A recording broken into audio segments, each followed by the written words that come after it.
साथियों, जिंदाबाद। जय भीम, जय ज्योति, जय सावित्री, जय फातिमा, जय तारा, उलगुलान हुल जोहार, जय संविधान, जय समाजवाद, सतरंगी सलाम और बहुरंगी सलाम।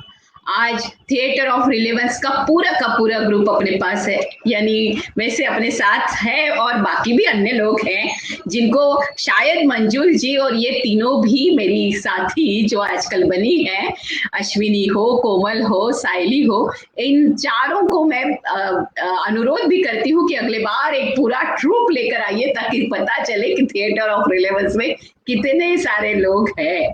थिएटर ऑफ रिलेवेंस के इन सारे साथियों का मैं स्वागत करती हूँ बहुजन संवाद में। आज पेरियार लल्लन सिंह की जयंती भी है और उन्होंने अपने जैसे उनको पेरियार इसलिए कहा गया कि पेरियार ने जिस तरीके से सारी अंधश्रद्धाओं को बिल्कुल अपनी जिंदगी में तिलांजलि दी, उसी तरीके से उन्होंने भी दी। और बिहार में होते हुए भी उन्होंने काफी सारी जो रूढ़ियां, परंपराएं, अंधश्रद्धाएं हैं उनको बाकायदा बाजू में रखा।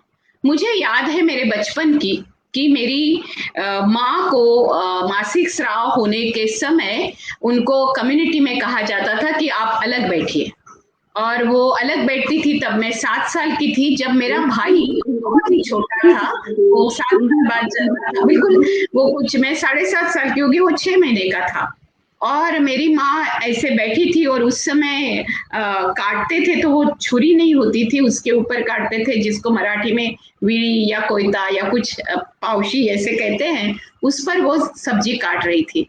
तो ये तो बिल्कुल ऐसे वहां चला गया और उसने हाथ में पकड़ लिया तो हाथ से खून बहने लगा और मेरी माँ को छूना नहीं था अन्य किसी जगह, तो वो ऐसे खून भरे उसके हाथ को लेकर वो उसको छुआ। फिर मैं एकदम आई तो वो बोली कि अरे तुम छुओगी तो फिर सब कुछ घर में छुआछूत हो जाएगी, और ऐसी हालत में उसको डॉक्टर के पास लेकर जाना जरूरी था, जबकि मामला चल रहा था। और मेरे पड़ोस में मेरे माँ की बुआ रहती थी, वो बोल रही थी कि ठीक है, अभी उसने तो तुमने उसको पकड़ा है तो ऐसे कर लो कि पहले तुम नहा लो फिर उसको, यानी पहले जरूरी था कि उसके ऊपर उनको हल्दी लगाएं या कुछ करें। और इतना छोटा बच्चा था, रोए जा रहा था, कुछ सूझ नहीं रहा था। और अचानक मेरे पापा की साइकिल अंदर आ रही थी और वो ऑफिस से रिटर्न हो रहे थे, और उन्होंने कहा उसको लेने के बदले में ये क्या चल रहा है नाटक। और उस दिन से ये हुआ कि हमारे घर में कोई छुआछूत नहीं चलेगी। सबसे पहले जरूरी है सब लोगों का जीना, और मेरी माँ का खुद का जीना। माँ हैरान हो रही थी, खुद के आंखों में आंसू थे कि अपने बेटे को उस तरीके से वो पकड़ नहीं पा रही थी, क्या करे समझ नहीं आ रहा था। और उस दिन से हमारे घर में बंद हो गया ये छुआछूत वाला मामला। लेकिन उसके लिए कुछ ऐसा भयानक चीज होने की जरूरत है क्या? हम समझेंगे मंजूल जी से, हम समझेंगे थिएटर ऑफ रिलेवेंस से कि उन्होंने इस तरीके का एक सब्जेक्ट, जो हमने कहा है पिछले बार भी हमारे साथ जितने साथी जुड़े थे उन्होंने कहा था, और आज हमारे साथ अभी तो जुड़े ही सुरेखा सालुंके जी, तुषार मस्के जी भी, जो आपके थिएटर ऑफ रिलेवेंस के है ही, लेकिन पिछले बार भी हमारे साथ जितने साथी जुड़े थे उन्होंने कहा था ये सब्जेक्ट बहुत ही सुंदर आपने लिया है। तो हमने उनको बताया था कि 6 किश्तों में, यानी जिस तरीके से 6 हफ्तों में हम थिएटर ऑफ रिलेवेंस ने महिलाओं के बहुत अलग अलग मुद्दे पर जो नाटक किए वो लेकर आएंगे। लेकिन सबसे ज्यादा उत्सुकता ये भी है कि जब अश्विनी से बोल रहे थे, कोमल से बोल रहे थे, साइली से बोल रहे थे, मैं खुद बोल रही हूँ, तो एक महिला होने के नाते हमारे शरीर के साथ वो सारी चीजें जुड़ी हुई है जिसको बहुत सारे जगह रहस्य माना गया, लेकिन हालांकि वो रहस्य नहीं है, बहुत ज्यादा सहज और रोजमर्रा की बात है। हर 9 महीने के बाद कोई ना कोई जो गर्भवती है वो बच्चा जनती है, तब पता चलता है कि रक्तस्राव क्या होता है। इसके बावजूद भी जब एक पुरुष नाटककार लिखता है तो वो एक इतिहास बन जाता है। मंजुल भारद्वाज जी, आपको ये लिखना कैसे सूझा और आपने इस तरीके की थीम को लेकर लोगों के पास जाना क्यों समझा वो जरूरी है? क्योंकि जब पैडमैन जैसी फिल्म आती है या अब भी अभी लोग बोलने लगे या कोई एक बंदा आता है है और उसको लगता है कि महिलाओं के लिए पैड्स की बहुत ज़रूरी है और उस तरीके का कारखाना खुलना चाहिए। हालाँकि ये भी बात बहुत मज़ेदार है कि महिलाओं के लिए कि सारे कॉस्मेटिक्स हो या पैड्स बन रहे हो, सैनिटरी नैपकिन्स बन रहे हो, ये सारे पुरुषों ने बनाए। लेकिन इसके बावजूद भी ये सब्जेक्ट पुरुषों के लिए पूरा का पूरा सांस्कृतिक और सामाजिक क्षेत्र में मनाही है।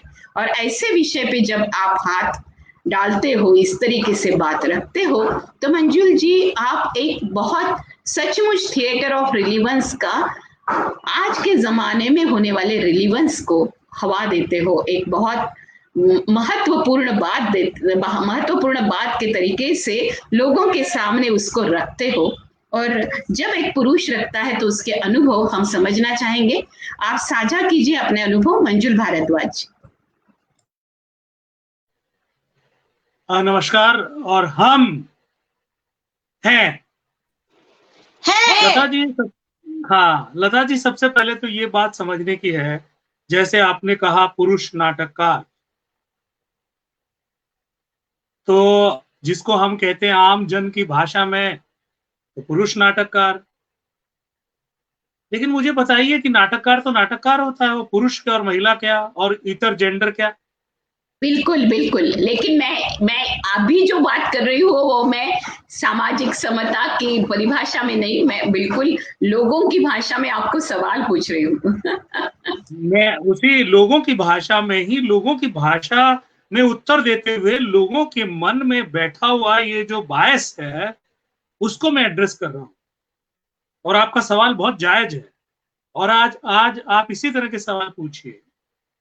मैं इस प्रस्तावना से ये कर रहा हूं कि जहां नीति है, जहां विवेक है, जहां इंसानियत है, इन तीनों को हटा के या इन तीनों को दबाने के लिए ही तो आडंबर खड़े किए जाते हैं। जैसे ये कहा मैं पुरुष नाटककार, तो ये जो हमारे दर्शक जितने भी देख रहे हैं, इनसे मेरा सवाल है, ये अपने आप को क्या समझते हैं, पुरुष, महिला या अदर जेंडर?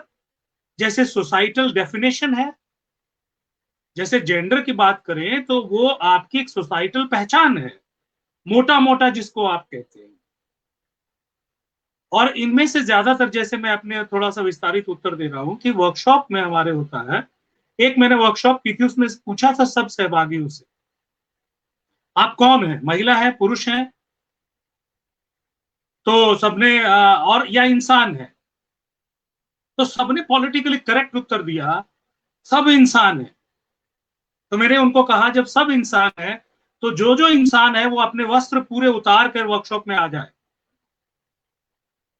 तो सो पॉलिटिकली करेक्ट होने का जो मुखौटा है वो सामने आ गया, और जो इंसानियत है वो कपड़ों में लिपट के स्त्री और पुरुष के सामने खड़ी रही। और 8-9 घंटे ये बहस चली, और इसमें अश्विनी, जिसको हम स्माइली कहते हैं, और काकू दोनों इस कार्यशाला में थे। और ये कार्यशाला नासिक में हुई, जिसमें बहुत प्रगतिशील कॉमरेड, बहुत प्रगतिशील अंबेडकरवादी, बहुत प्रगतिशील समाजवादी, और जो प्रगतिशील है वो सब थे। 8-9 घंटे, सुबह 10 बजे का मेरा दिया हुआ सवाल है, और 8-9 घंटे के विमर्श के बाद शाम को 35 में से 3 या 4 सहभागी तैयार हुए, पुरुष होने के बावजूद। अब मैं यहां लाता हूं कि भाई सारी की सारी बात जब मैं एक नाटककार या एक कलाकार के रूप में देखता हूं, मेरी दृष्टि देखती है, तो मैं पुरुष और स्त्री या इतर जेंडर बाद में, मैं इंसान होने की प्रक्रिया को पहले देखता हूं। और इंसान होने की प्रक्रिया में यह है कि मेरी पैदाइश कैसे है भाई? मेरी पैदाइश है मेरी माँ के अंडाणु और मेरे पिता के शुक्राणु के मिलन से, जो प्राकृतिक प्रक्रिया है। और वो शुक्राणु और वो अंडाणु कैसे बना? वो बना है मासिक धर्म से। तो मासिक धर्म मेरी माँ को नहीं आता, तो क्या मैं पैदा होता? तो क्या मेरा पैदा होना अशुभ है, पाप है? क्या मेरे पैदा होने की प्रक्रिया पाखंड है? क्या मेरे पैदा होने के प्रक्रिया में मेरी माँ अशुद्ध हो जाती है? या मेरे पिता अशुद्ध हो जाते हैं।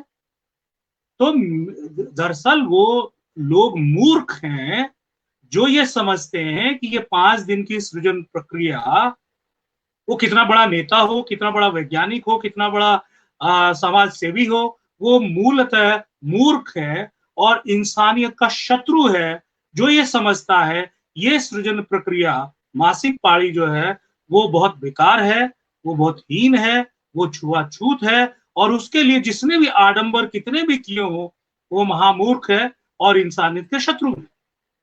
तो जब इस प्रस्तावना के साथ मैं एक नाटककार देखता हूं, उसके बाद मैंने ये बात को लिखा है। अब आप इसके साथ और कोई प्रश्न और जोड़िए तो फिर मैं और वो दूंगा। फिलहाल ये है कि ये स्त्री और पुरुष की बात नहीं है, ये प्राकृतिक न्याय की बात है। प्रकृति ने जो हमें बनाया है उसके विरुद्ध जो भी जाता है वो इंसान कहलाने के लिए क्या स्त्री और पुरुष भी नहीं है, बाकी तो छोड़ दीजिए।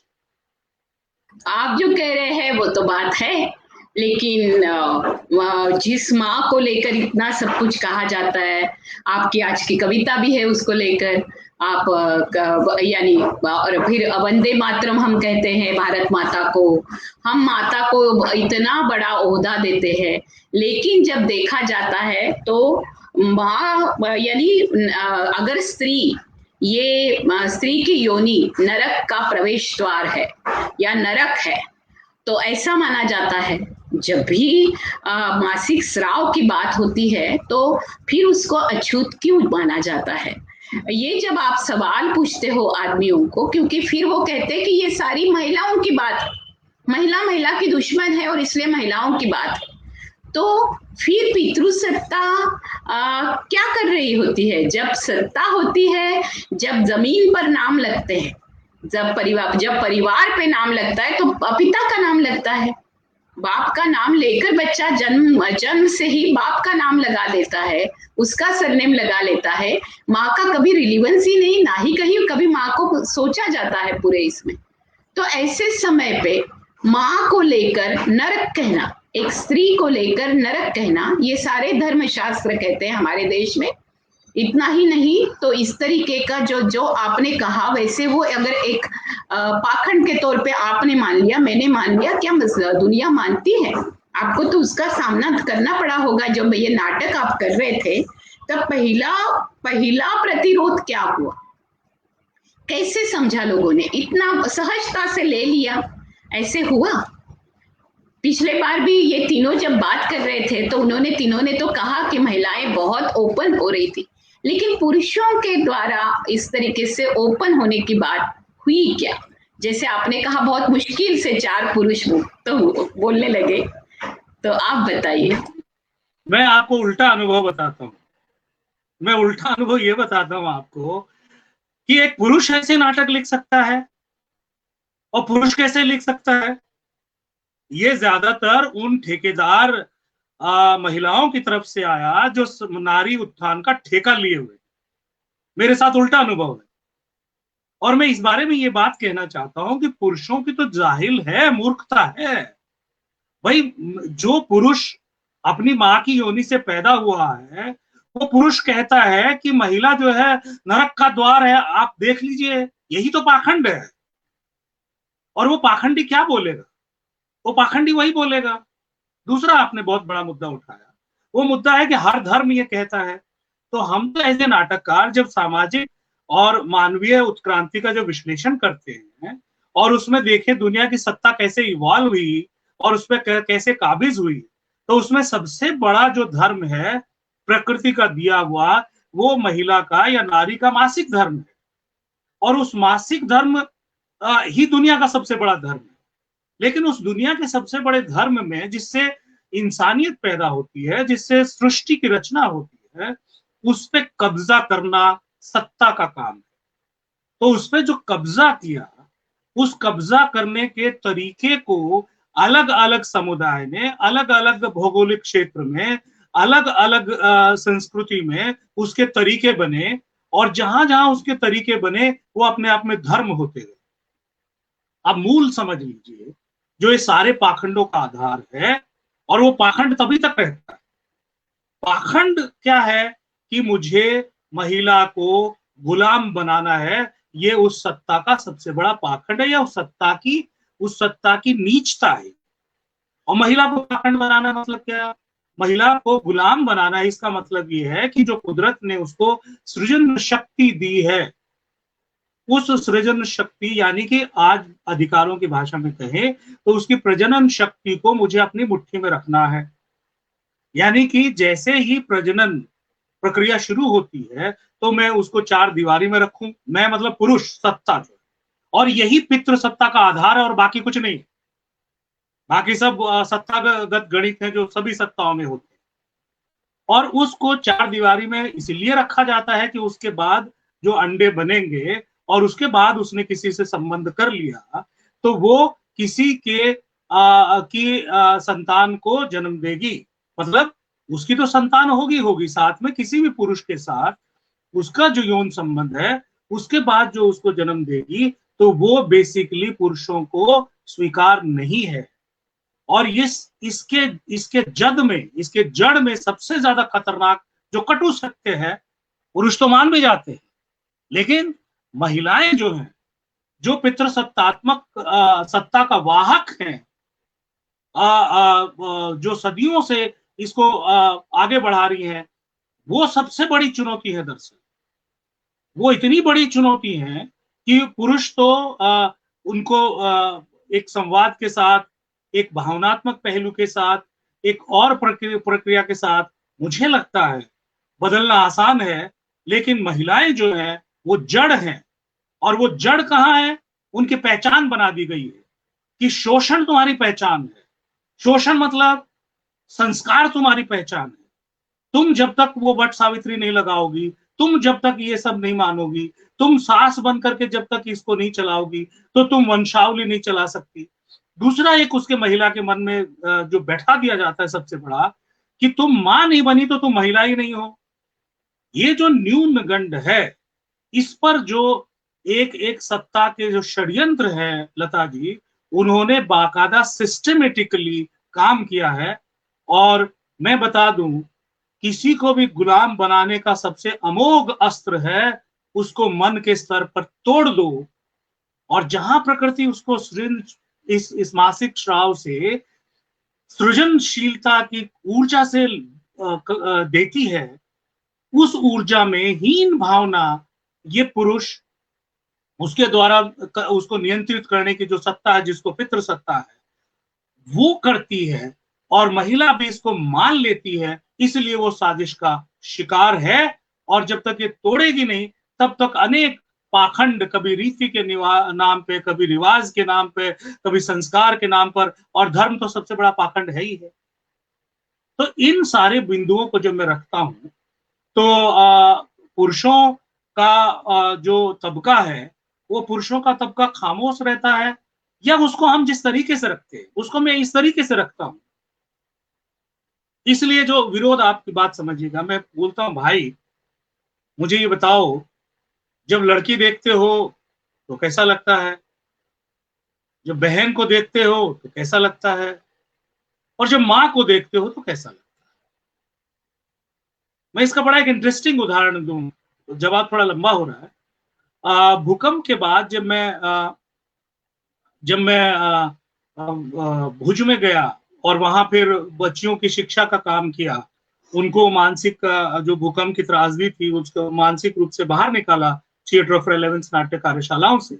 तो भुज में बॉर्डर पे एक गांव है, उस गांव में जब हमने कहा कि लड़कियों को पढ़ना चाहिए, तो वो सरपंच जो है, मुझे नहीं मालूम था, और जब हम गांव में नाटक कर रहे थे तो मैं अक्सर जब खुले में नाटक करते हैं तो मैं ऊंची जगह पे खड़ा हो जाता हूँ, तो मैं एक घर की छत पे खड़ा हो गया, और वहां जो भुज के लोकल कार्यकर्ता थे, कलाकार थे, उन्होंने लड़की के शिक्षा पे वो नाटक किया। तो अचानक एक आदमी बीच में आ गया, वो पगड़ी बांध के, भुज के आप समझते होंगे, और लठ लेके उन्होंने कहा ये अमेरिका नहीं बनाना हमको, इसको बंद करिए, आप आते हैं 2 दिन में और फलाने चले जाते हैं, हमको नहीं पढ़ाना है। तो मैं भी बहुत गुस्से में जोर से बोला क्यों नहीं पढ़ाना, तो और गुस्से में आ गया। और गुस्से में आने के बाद फिर मैंने बोला अपनी मां से डरते हो ना, आप इस प्रक्रिया को समझिए, अपनी माँ से डरते हो ना, मूछ वाले पगड़ी वाले भाई साहब? बोले माँ से कैसे डरते हो? मैंने कहा पैदा किससे हुए हो? बोले औरत से। तो जिससे आप पैदा हुए हो वो पढ़ लिख जाती तो आप क्या होते? क्या आप में आपका क्या बिगड़ जाता? और मैंने कहा जैसे आप बॉर्डर पे हो, जैसे भारत माँ को आप वो कर किए हुए हो, वैसे अपनी माँ को कैद करना चाहते हो ना जंजीरों में। तो ये बात बोलनी थी और लता जी, वो आदमी जो है पिघल गया और उस आदमी ने वह कहा कि ये नाटक तो होना है। वाह, तो आप क्या बात है, क्या बात है, और हाँ, एकदम ही। और बाद हम्म। में वो अपने घर ले गया और मुझे पता चला उस गांव का सरपंच है, और जो मुझे कार्यकर्ता वहां लेके गए थे, वो जब बस में वापस आए तो नाच रहे थे। बोले कि क्यों, क्या हुआ? तो उन्होंने कहा कि इस आदमी ने हमको पीट के भेज दिया था 1 महीने पहले। अरे मैंने कहा आपको बताना तो चाहिए था, मुझे शहीद करना है तो मुझे जरा सूचना तो दे देते भाई। तो ये प्रक्रिया है कि कौन आदमी कहाँ जो है वो करेगा, उसके अंदर क्या कहाँ एक न्यूनगंड है, वो किसके। और मैं ये बताऊं कि बहुत सारे लोग नारी विमर्श में वो करते हैं, अब गांधी जी का नाम मैं लूंगा, लेकिन गांधी जी ने राजनीति में माँ के भूमिका को स्वीकार्य किया। आप उसको एक लिमिट कर सकते हो, एक कह सकते हो कि वो पाखंड है, आप कह सकते हो जो करने को कह लीजिए, लेकिन सार्वजनिक रूप से माँ की भूमिका को, वो जो गुलामी की जंजीरों में अटकी हुई थी, इसको स्पेस अगर जगह दी क्रियान्वयन में माँ के अवतार के रूप में, तो गांधी जी ने किया वो काम। लेकिन हम उसको फिर एक आइडियलिज्म में भी देखते हैं। तो ये जो प्रक्रिया है, ये मुझे लगता है कि महिलाओं में जड़ तक बहुत है इस विषय को लेकर के, रादर देन पुरुषों के। और ये भी है कि आपने कहा एक ही लाइन और, आपने कहा पैडमैन। मैं यहां भी एक स्पष्ट कर दूं, ये पैडमैन कोई महिलाओं के लिए और मासिक श्राव पे बात करने के लिए नहीं है। ये जो मल्टीनेशनल कंपनियां हैं, ये अपनी मार्केटिंग का एजेंडा करती हैं, और इनका जो पैडमैन की भूमिका करने वाले जो पाखंडी हैं, वो फिर आम कैसे खाया जाता है और फिर वो किस तरह का जयकारा लगता है उस सत्ता के खिलाफ, उस सत्ता के साथ बैठ के जो नारियों का दमन करती है, जो सत्ता सामूहिक बलात्कार करती है, और जो सत्ता रात को बिना पूछे गांव में उस बलात्कारित से दुष्कर्मित बच्ची की चिता जला देती है। तो ऐसे पाखंडियों को और ऐसे बाजारवाद को तो जितना जल्दी महिलाएं खारिज करें उतना बेहतर है, क्योंकि मिस यूनिवर्स बना करके ज्योतिबा और सावित्रीबाई फुले के महिला सक्षमीकरण के जिस आंदोलन को मिस वर्ल्ड और मिस यूनिवर्स बना के बाजार ने उसको खारिज किया है, उसकी पीड़ा आज हम जानते हैं। क्योंकि हमारी नायिका जो है वो मिस वर्ल्ड नहीं है, मिस वर्ल्ड वस्तु भर है।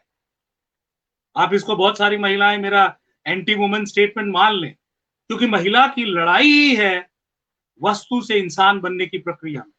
और जो प्रक्रिया महिला को वस्तु बनाती है, भोग्या बनाती है, मैं उसका सख्त विरोधी हूँ। जी लता जी। आप जो बात कर रहे हैं वो बात 1975 से यहाँ जो स्त्री आंदोलन खड़ा हुआ, जिसने खुद को कहा स्वायत्त स्त्री संगठन या स्त्री मुक्ति आंदोलन, उन्होंने अपने शरीर को लेकर बार बार कहा मेरा शरीर मेरा अधिकार। और जो आप कह रहे हो उस तरीके से सब महिलाओं का ही नहीं, पुरुषों का भी दृष्टिकोण बदलने के लिए उन्होंने जब काम किया, तब उन्होंने यही संवेदनाओं के साथ लोगों के सामने बहुत सारी बातें लाई।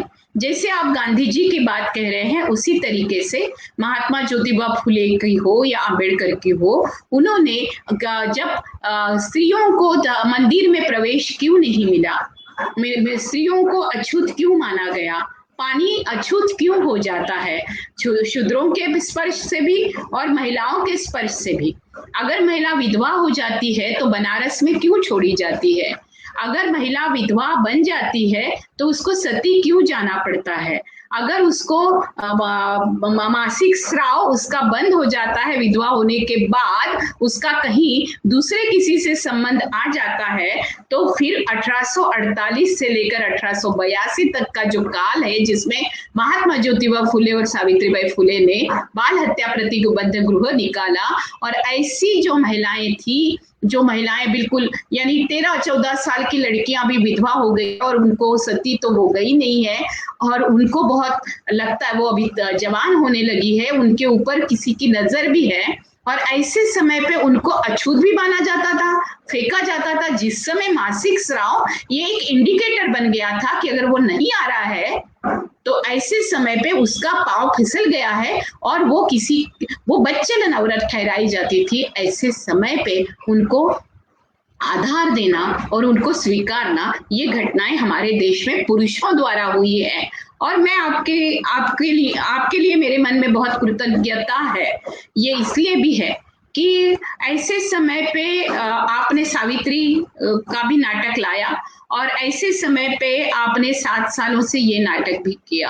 अब नाटक के जरिए जितने लोगों के पास आप पहुंच रहे हैं, उनको लेकर आप बदल भी रहे हो, उनकी मानसिकता बदल रहे हो, लेकिन एक सामान्य तौर पे मानसिकता अभी भी वही है।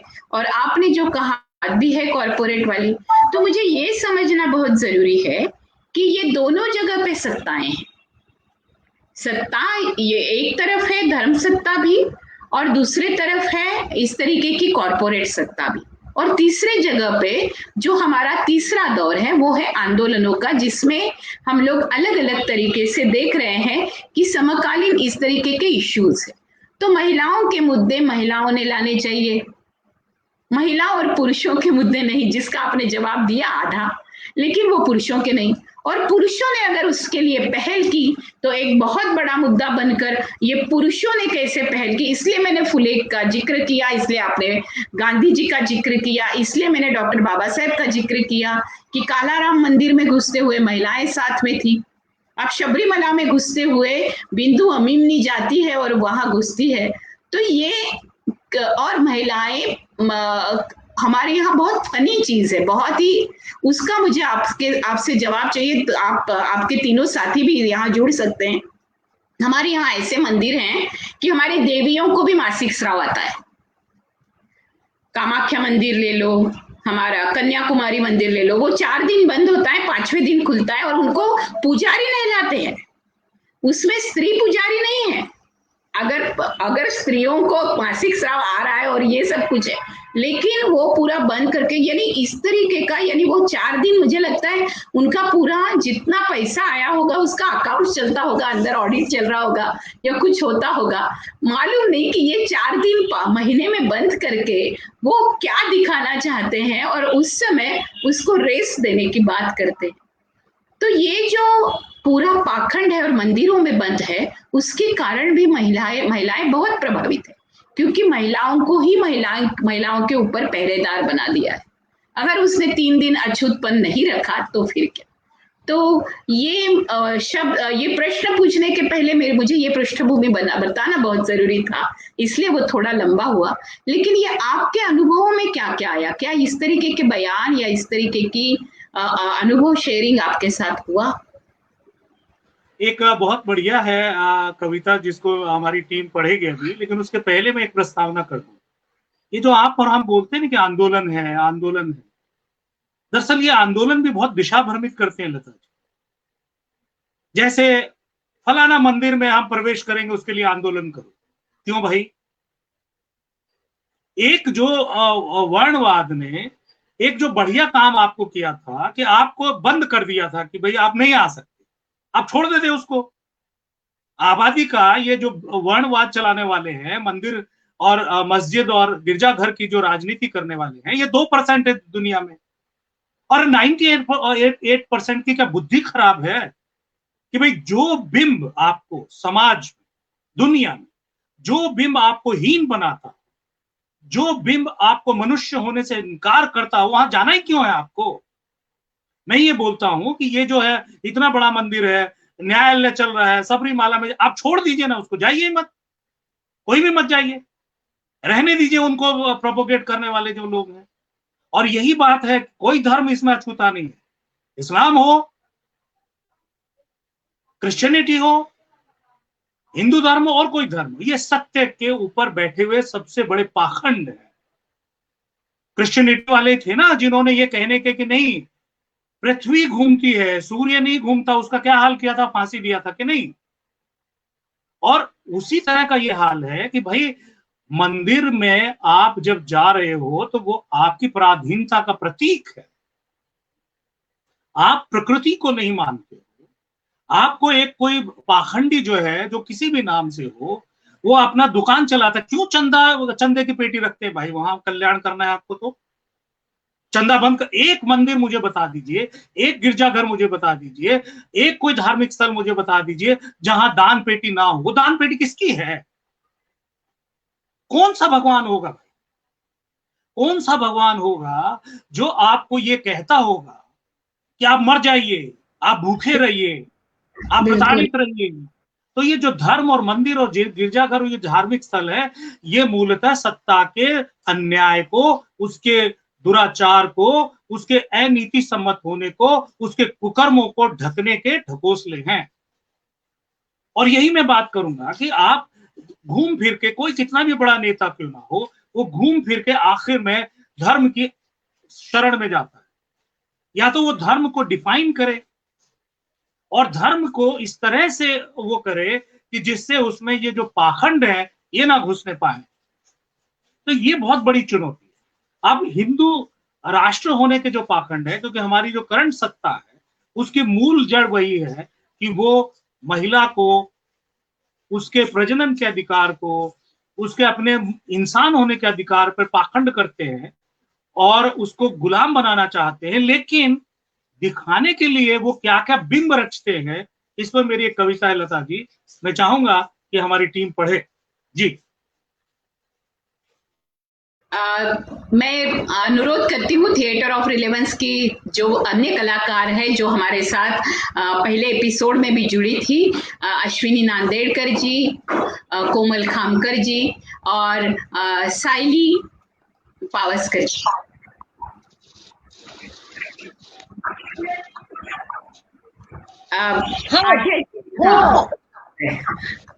हम है। कविता का नाम है हिंदू राष्ट्र का पाखंड, मंजुल भारद्वाज।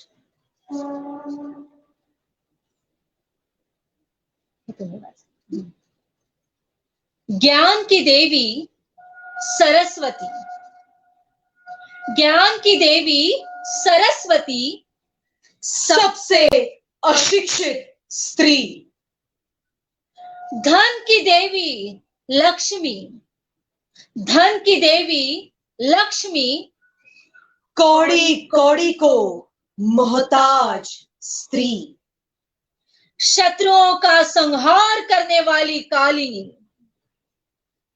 पग पग पर शत्रुओं से घिरी स्त्री, भोजन की देवी अन्नपूर्णा, भोजन की देवी अन्नपूर्णा सबसे कुपोषित स्त्री, भूखी स्त्री, जहां शक्ति का रूप देवी, जहां शक्ति का रूप देवी वहां अबला है स्त्री, परिवार, समाज, देश की अस्मत जहां लूटी जाती है स्त्री, न्याय की देवी, न्याय की देवी अन्याय सहती स्त्री, है वंदे मातरम का नारा, है वंदे मातरम का नारा, पर स्त्री बेसहारा, देश जहां है माता, देश जहां है माता वहां दलित, दमित, वंचित माता है स्त्री, वंचित माता है स्त्री। बहुत खूब, वंचित माता है स्त्री। और जितने भी उसको दिए गए इतनी उपाधियां हैं, इतना गौरव किया गया है, वो एक्चुअली एक उपाधि, एक मिथक, एक बहुत खूब सुंदर गौरवशाली परंपरा के अपरोक्ष किस तरीके से वास्तव है, ये बहुत खूबसूरती से इस कविता में झलक रहा है। तो स्त्रियों के बारे में ये वास्तव है, लेकिन हम फिर से एक उस मुद्दे पर आ जाते हैं जिस वास्तव से उसका बहुत ही गहरा रिश्ता है। जैसे कि मैंने कहा कि एक तो शारीरिक तौर पे इस तरीके से एक कमजोर के तौर पे माना गया है, दूसरा इसके साथ जुड़ी हुई है चीजें, हीमोग्लोबिन कम होना, उसका अशक्त रहना, जैसे कि वंचित क्या है, तो वंचित कौन कौन सी चीजों से है, तो वंचित अगर पोषक आहार से है तो हीमोग्लोबिन कम है, और हीमोग्लोबिन कम है तो अगर स्राव ज्यादा हो रहा है, खून ज्यादा बह रहा है, तो फिर उसको कैल्शियम जैसे चीजों की जरूरत होने के बावजूद भी उस तरीके की उपलब्धियां नहीं है। अब कोरोना काल में देखिए, पैरासिटामोल जैसी बिल्कुल आम, बिल्कुल सब लोग इस्तेमाल करते थे, उस दवाई की भी कीमत अगर इतनी ज्यादा बढ़ जाती है, तो महिलाओं के लिए हम आयरन, कैल्शियम, जो कि बिल्कुल जरूरी चीजें हैं, वो आज मल्टीविटामिन की टैबलेट्स बहुत ज्यादा महंगी हो गई है। ऐसे समय पे महिलाओं के शरीर को लेकर स्वास्थ्य की बातें, और दूसरी तरफ उनको बारबी डॉल बनाने की बातें, जिसको मंजुल जी ने कहा कि उस कैसा है ये कैसी राजनीति है, ये है ब्यूटी वाली, सौंदर्य स्पर्धा वाली राजनीति। तो जो बहुत अच्छी खा पीकर तंदुरुस्त बेटियां हैं, मुझे याद है कि मेरे पास जो गुड़िया होती थी वो एकदम चबी चबी उसके गाल होते थे। बचपन में मेरे पास जो गुड़िया थी वो बहुत प्यारी गुड़िया हमेशा मुझे दिखती थी, और अभी मैं देखती हूँ सारी बच्चों के पास वो बारबी इतनी पतली पतली गुड़िया, और वो भी एकदम बड़ी स्त्री उनके पास होती है।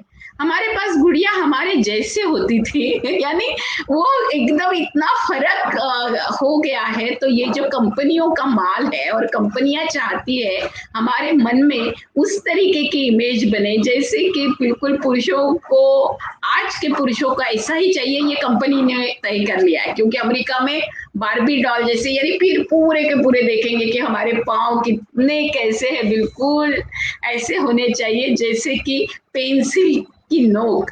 तो ये वाली बात है। या ये बुलिमिया नाम का जो रोग महिलाओं को हो गया है, हर समय छोटी छोटी चीज में ऐसे खुद को देखना, और इतनी पतली लड़कियां भी खुद को मोटा कहना लगती है।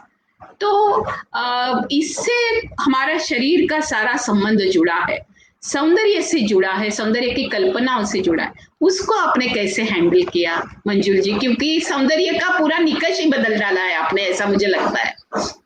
ये देखिए लता जी, ये सौंदर्य का नहीं है, ये कंकाल का है, ये कंकाल का है। ये मेरी हंसी लोगों को ये बिल्कुल बहुजन वाले जो राजनीतिक थोड़ी बहुत जागरूकता, वो सुनिए इस पाखंड को। और जैसे आपने सोशल मीडिया के तहत अपना एक कार्यक्रम चलाया है, वैसे ही अपने दिमाग को हटा दीजिए, जरा जला दीजिए उन अखबारों को, उन सारे उनको, और अपनी आवाज बनिए और उस आवाज में स्पष्टता लाइए। मेरा जला देने का मतलब है किसी अखबार के दफ्तर मत जला दीजिए प्लीज। अपनी जो दिमाग में गंदगी है उसको जला दीजिए, जो कचरा है। तो ये सौंदर्य का नहीं लता जी, ये कंकाल का। और दूसरी बात, ये भयंकर नस्लवाद है, भयंकर नस्लवाद है ये। आपको जो आपके आज तक की जो संविधान, जो अधिकार, जो कानून, जो हक की लड़ाई, उसके साथ सांप सीढ़ी का खेल है ये। छोटी मोटी बात नहीं है कि लाखों करोड़ों और पूरी दुनिया की लड़कियों, महिलाओं में आप एक ऐसी दौड़ लगाएं जो प्रकृति के खिलाफ है, और उसके बाद जो है आप उसको चूहा दौड़ में शामिल करके उसको आप एक को दें कि ये विश्व सुंदरी है, और वो विश्व सुंदरी जो है वो मंच पर चक्कर खा के गिर पड़ती है, या फिल्मों में अनर्गल भारतीय बॉलीवुड में कुछ काम करती है, वो करे, वो उनका अधिकार है, वहां मेरी टिप्पणी नहीं है। लेकिन वो काम क्या करती है? और वो समय जब वो मिस वर्ल्ड बनती है तो मदर टेरेसा बनेगी, फलाना बनेगी, और उसके बाद वो कितनी महिला के विरुद्ध जो सब्जेक्ट वाली फिल्में वो करती हैं। तो ये आत्मघाती दौर है, दरअसल ये सौंदर्य का नहीं है, एक बात।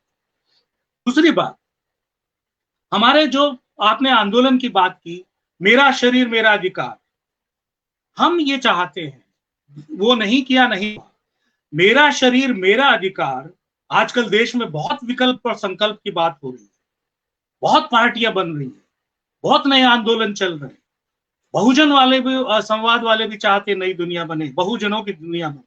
लेकिन मुझे बता दिए, एक भी राजनीतिक पार्टी है जो ये कहती है कि मेरे इलेक्शन में आने वाले उसमें सारी की सारी महिलाएं कैंडिडेट होंगी?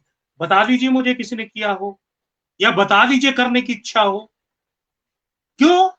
क्योंकि ये एग्जिस्टिंग सिस्टम में अपने आप को पॉलिटिकली करेक्ट दिखाना चाहते हैं। अरे भाई, वैसे भी तो चुनाव नहीं जीतते हैं ना आप, तो 5 साल 10 साल मत जीतिए चुनाव।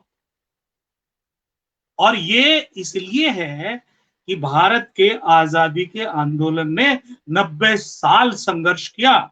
मैं अगर इसको लूं कि 1857 के गदर से लूं, तो जो उन आजादी है वो यूं ही नहीं मिलती है, और उसके लिए आपको अपने आप से लड़ना पड़ता है, नए विचारों से लड़ना पड़ता है। कोई एक मुझे बता दीजिए आंदोलन इस भारत देश में चला हो जहां महिलाओं ने अपनी पॉलिटिकल पार्टी बना करके कहा हम हारें या जीतें, लेकिन हम पॉलिटिकल प्रोसेस में खड़े रहेंगे और हम चुनाव में लड़ेंगे।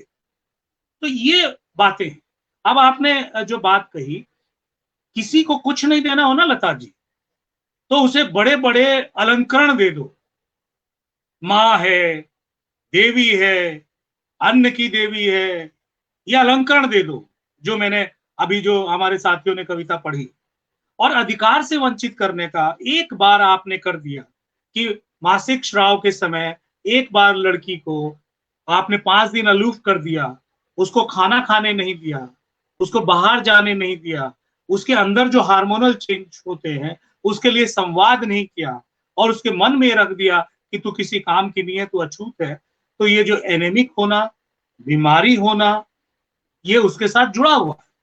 और हमने जब इस विषय को रखा, अब जैसे मैं दार्शनिक रूप से, कॉन्सेप्चुअली, वैचारिक रूप से आपसे रख रहा हूं ये बात, लेकिन नाटक में हमने जो आम जीवन में जो भेद है, जो हर कोई महसूस करता है, उस भेदभाव के थ्रू ये बात कही, जो हमारी टीम बखूबी आपको, जैसे खाने में क्या मिलता है उसको, जैसे उसको वस्त्र कैसे मिलते हैं, जैसे उसको कहाँ तक छूट है स्कूल में जाने की। मैं बता दूं, आज भी बहुत सारे पढ़ा लिखा हो रहा है, महिलाएं पढ़ गई, बाजार उनको सेल्स गर्ल्स बना के एक वस्तु बना के रख रहा है।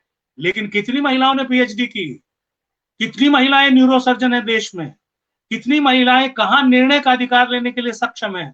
ये सारे प्रश्न आज भी मौजूद हैं। और मैं ये बार बार क्यों कह रहा हूं लता जी, कोई इस देश में बहुजन है तो महिला है, बाकी जो पुरुष है उसको कहीं ना कहीं सत्ता का स्वाद मिला है, चाहे वो ब्राह्मण हो, क्षत्रिय हो, या और भी दलित भी हो। जिसको कहते हैं ना, जात की जात औरत जात, जो शोषित है उनमें भी शोषित जो कोई है, बहुजन है, वो महिला है। इसलिए थिएटर ऑफ रेलेवेंस ने 1 दर्जन से ज्यादा नाटक महिलाओं के बारे में लिखे हैं, जो समग्र हैं लेकिन एक एक विषय को मुखरित करते हैं। तो ये आप चाहे तो ये टीम जो है, कैसे हमने उन अधिकारों को बुना, जुड़ा, और कैसे नाटक में फिर वो बच्चों ने और महिलाओं ने लिया।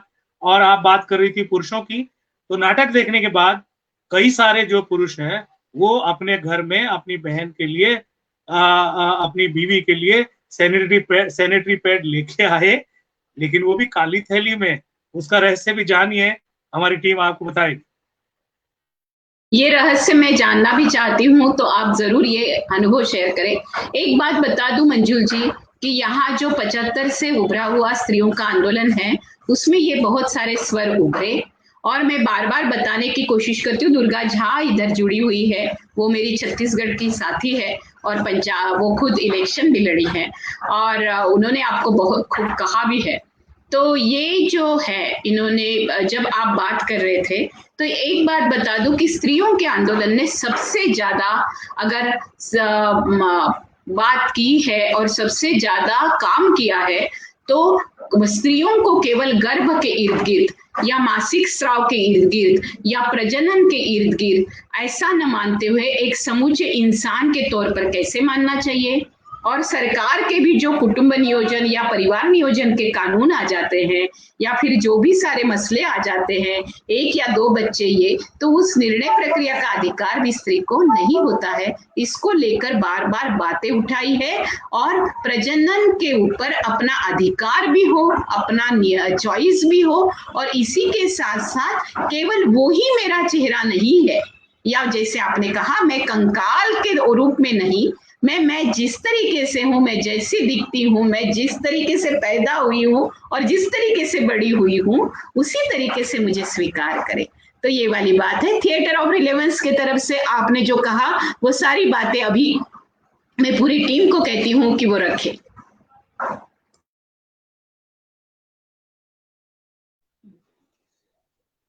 जी बिल्कुल। अभी हम नाटक के ही 2 संवाद आपके सामने प्रस्तुत करने जा रहे हैं जो हर घर में हम सुनते हैं और उसका क्या इम्पैक्ट होता है। जैसे मम्मा मम्मा बहुत भूख लगी है। अरे वाह, गर्मा गर्म रोटियां मैं लेती हूँ। 1 2 ये सीक्वेंस बदल दीजिए।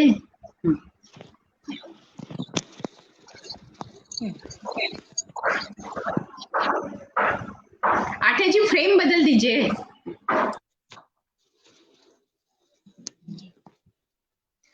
फ्रेम बदलता है।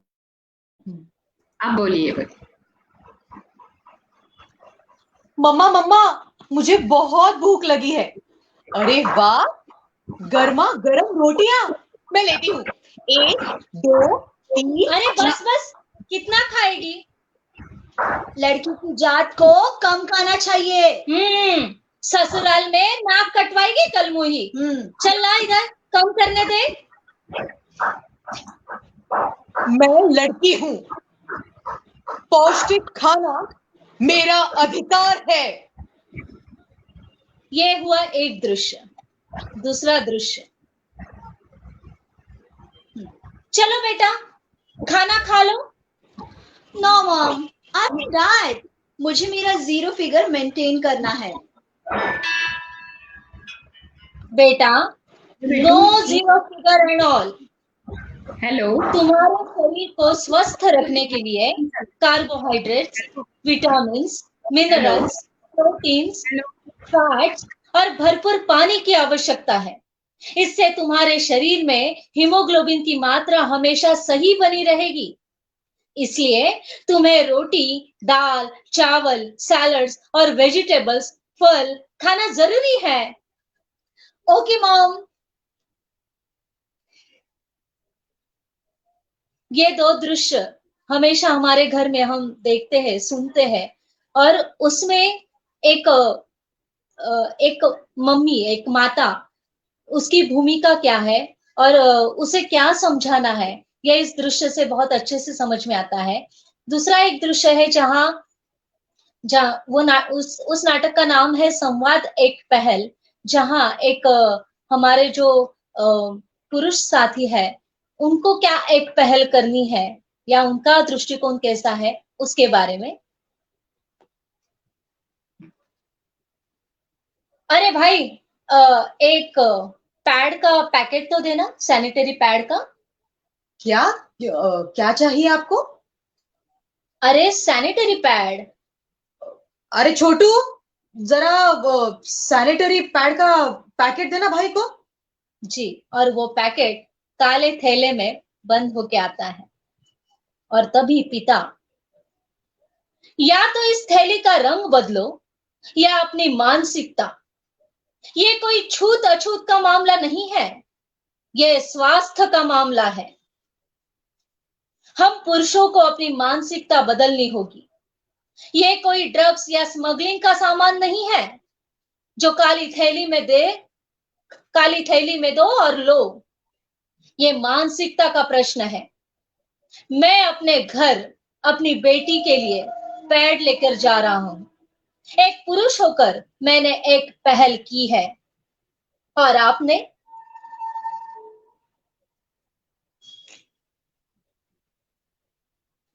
और तीसरा दृश्य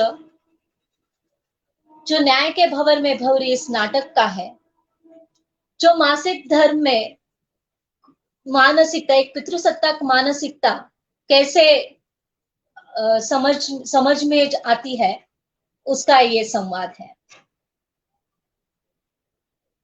व्यवस्था में औरत को गुलाम बनाने के बाद इस मर्द ने औरत जात को पालतू बनाना शुरू किया। उसके लिए इसने धर्म बनाया, और वो मर्द वाला इजाद धर्म आज भी मर्दानगी के उसूलों पर चलता है। चाहे वो कोई भी धर्म हो, वध, कत्ल, हिंसा उसका मूल है। ऊपर से वो कितनी मीठी बातें करे, उस धर्म में पहला धर्म शुरू हुआ औरत के मासिक धर्म से। हाँ भाई, क्यों? मेरा बच्चा हो, इस दुराग्रह से औरत के मासिक धर्म को नियंत्रित किया गया। इस समय वो कहां जाएगी, क्या करेगी, ये तय किया मर्द ने। उसमें छूत अछूत का ऐसा खेल किया, पवित्र अपवित्र का ऐसा खेल शुरू किया कि इस कुदरती प्रक्रिया को औरत एक बोझ समझती है। इस समय अपने आप को हीन समझती है, जबकि सृजन शक्ति के इस काल में उसे आत्मविश्वास से लबालब होना चाहिए। पर औरत इस सृजन शक्ति पर्व पर अपने को असहाय और पीड़ित समझती है। दरअसल किसी से लड़ने का कारगर असर है उसको भीतर के स्तर पर, यानी मन के स्तर पर तोड़ दो। वो कभी स्वाभिमान से उठ नहीं पाएगा। यही मर्द ने किया है उसके साथ। पहले उसके स्वाभिमान, फिर कुदरती सृजन प्रक्रिया, और उसका इंसान होना, स्वावलंबी होना, इन सब पक्षों पर षड्यंत्रवश कुठाराघात किया है।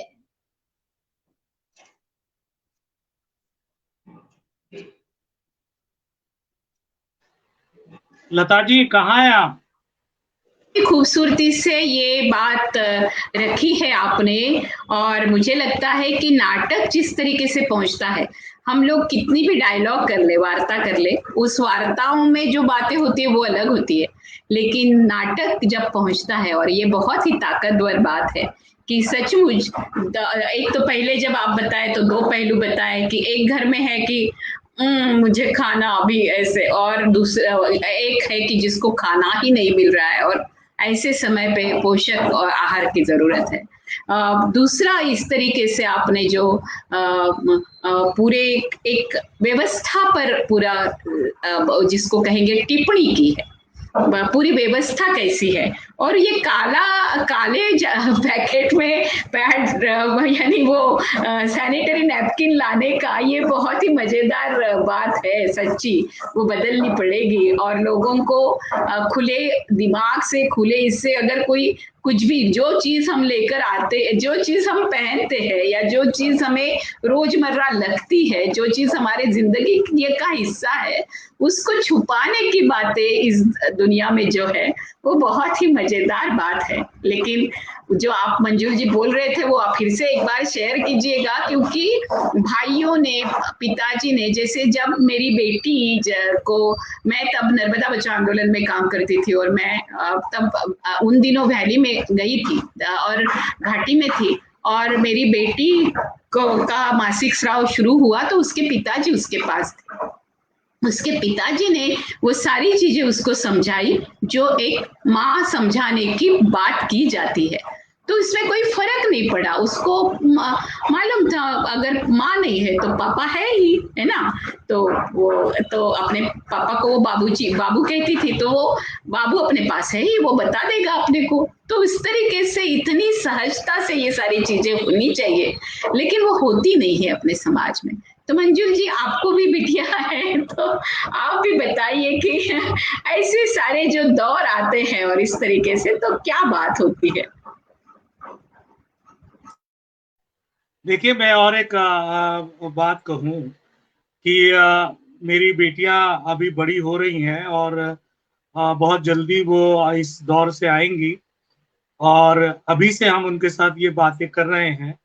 और इसमें मैं केवल अकेला नहीं, मेरे जीवन साथी भी जो है वो इस ये बात करते हैं, और वो हमसे बहुत ऐसे सवाल पूछते हैं।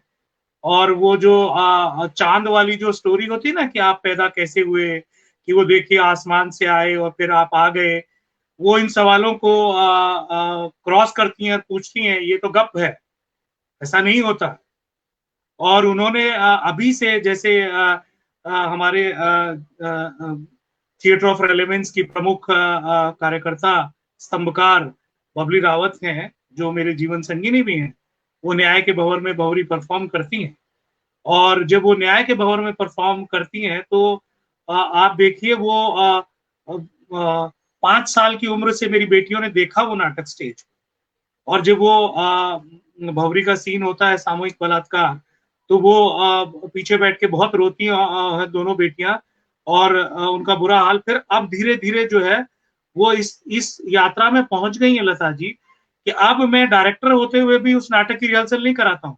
मेरी दोनों बेटियां अपनी माँ से न्याय के भंवर में भंवरी की रिहर्सल कराती।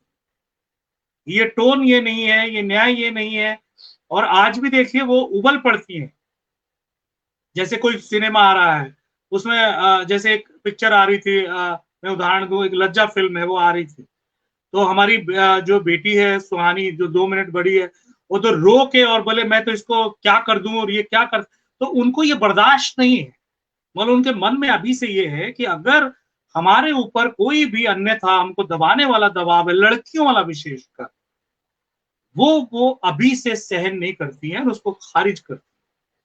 और यही मैं बात करता हूँ, और यही उनके साथ भी बात होती है, और यह हम अपने नाटकों से भी बात करते हैं कि इवन नाटक की दुनिया में भी जो स्थापित है, थिएटर ऑफ रेलेवेंस ने 28 साल से उसको मोड़ा है।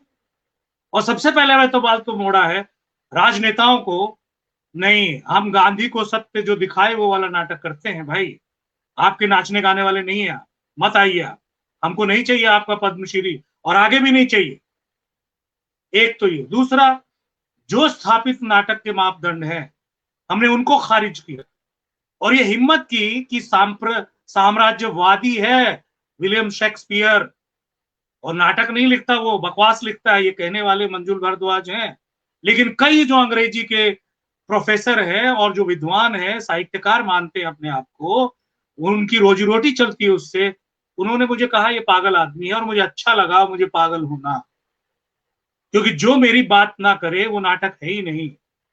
और मैं यही बात कह रहा हूं कि जो आपके मनुष्य होने में जो रीति, जो रिवाज, जो नीति, जो सत्ता बाधा करे, उसका आप खारिज कीजिए। यही आपकी प्रगतिशीलता है।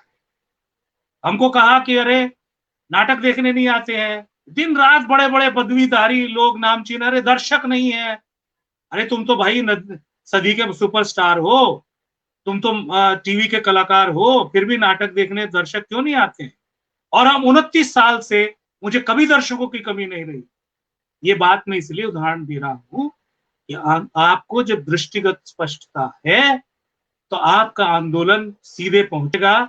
नहीं तो फिर आप कांग्रेस का विरोध करते करते भाजपा के सारथी हो जाओगे, और पूरे समाजवादी आंदोलन को आप जो कलंकित करोगे, तो वो जो है देश को रसातल में ले जाएगा। ये ध्यान रखिए।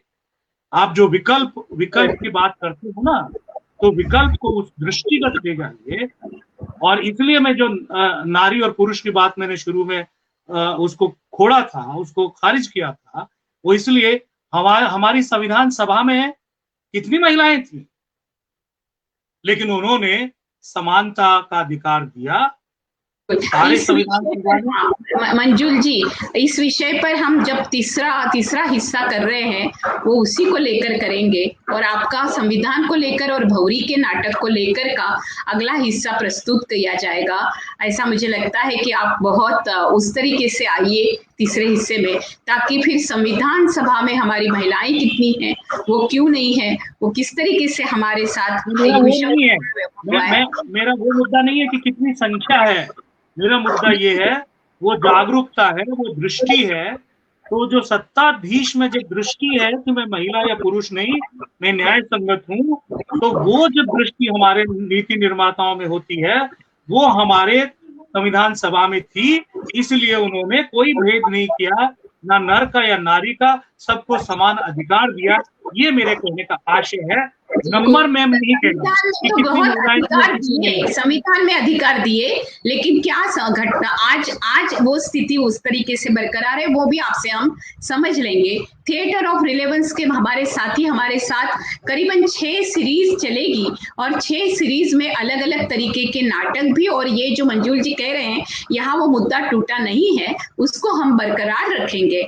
और मैं आज बहुत धन्यवाद देती हूँ कि मासिक स्राव जैसे विषय को लेकर आज स्त्रियों को, पुरुषों को, सारे लोगों को, अन्य लोगों को भी एक पूरी मानसिकता बदलने को लेकर बात है। संजय कुमार जी भी वही कह रहे थे, हमारे साथ सुरेखा सालुंखे जी, तुषार भस्के जी भी जुड़े हुए, और सचिन गोड़ेकर जी जुड़े हैं। तो मुझे लगता है कि आज हमारे साथ ये लोग जुड़े हैं। लेकिन और डॉक्टर सुनीलम जी ने भी कहा कि दर्शकों को ये बताया कि यथार्थ का प्रभावशाली चित्रण है। निसार अलाम अंसारी जुड़े, और शांति प्रकाश जी भी बहुत दिनों बाद जुड़े, और उन्होंने कहा कि आज सतरंगी सलाम भी उन्होंने कहा है। तो मेरा कहना यह है कि हाँ, आज हमें यहाँ रुकना पड़ेगा, क्योंकि बिल्कुल शेड्यूल्ड होता है आजकल भोजन संवाद का समय। और आप सब जुड़े, मंजुल भारद्वाज जी मैं आपका शुक्रिया अदा करती हूँ, अश्विनी जी, कोमल जी और साइली जी। और फिर से अगले बुधवार को आपको आना है, हम है ये दिखाना है, और लोगों के साथ फिर से बातचीत शुरू करेंगे, और अगला मुद्दा होगा संविधान और भौरी। ठीक है, तो बहुत बहुत धन्यवाद।